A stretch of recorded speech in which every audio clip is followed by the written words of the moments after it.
So I always want to share what I'm personally experiencing in the market. That's why I call this my market minute. Like above the video here, you can see all the stats for our local area. You can obviously always find the headlines about what's going on, but I really want you to hear what I am seeing when I'm out on the streets. And so I just love to share this. Last month, I attended a market outlook for the entire year for 2026. And these predictions are based on historical data indicating where rates are going to end up for the year. And the consensus was that we're going to be around 6%. Now, the beginning of February rates were 6.18%. Today, they're at 6.14%. So we did have some drops in February, but we lost that due to some international activity that's been going on. But, ebbs and flows are always going to happen with mortgage rates. But based on that economic outlook, and then also just the other conversations I've had with lenders, the overall average is going to be around 6% this year. So I helped two buyers get under contract. My first time home buyers, they took advantage of new construction incentive from one of the local builders here in the area. They're receiving $20,000 at closing, and they're going to use that for their closing costs. They're also going to buy a refrigerator, a washer and dryer. They're putting blinds in the house, and they're putting a fence in the backyard. That $20,000 is going a long way for them, and I am beyond excited for them. These incentives are a fantastic way to start your home ownership journey. So it's a great way to get into a first home. Maybe it's not you, maybe it's your kids, your grandkids. Just keep that in mind.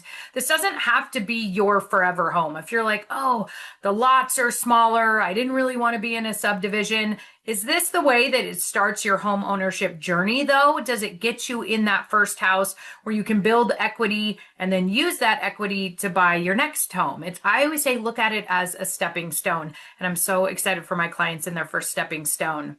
The other buyer that I helped, she bought land in McCall, land with a view of the lake. Oh my gosh, this place is beautiful. So she bought her first home a couple years ago, used the equity from that to buy the land in McCall.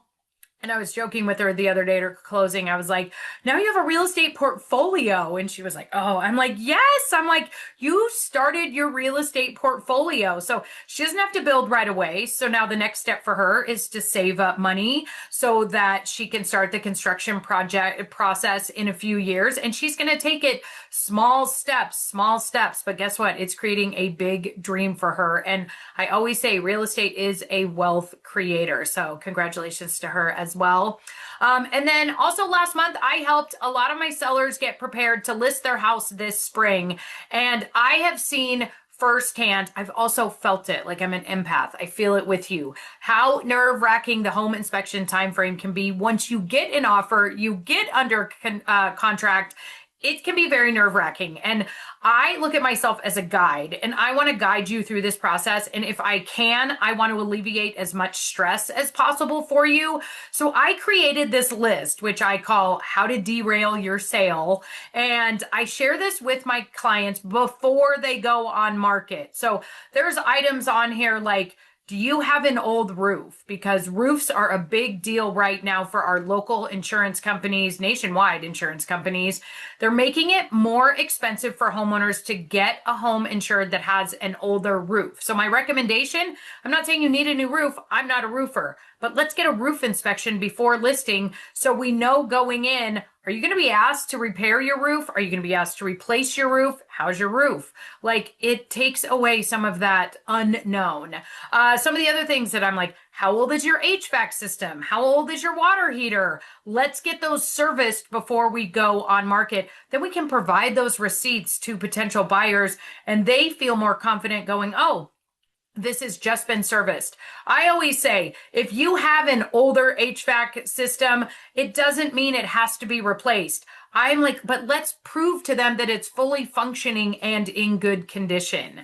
Other things that we want to look at. Have you stuck your head in your crawl space in the last year? You sure you don't have a broken sprinkler head down there or something? Or, this winter here, we did not have very much snowpack, if not any locally. I don't really think we have a lot of issues of snow and water seeping into your crawl space that way, but do you know if your crawl space is dry is really the big question. So these are some of the things on my Derail Your Sale list. And it's been so helpful to address this before we list the home. It really does alleviate any of those surprises. So that's a quick recap of my market minute for the month of February. So, and I say this, unlike last year, our spring market is in full bloom. There is lots of activity going on right now.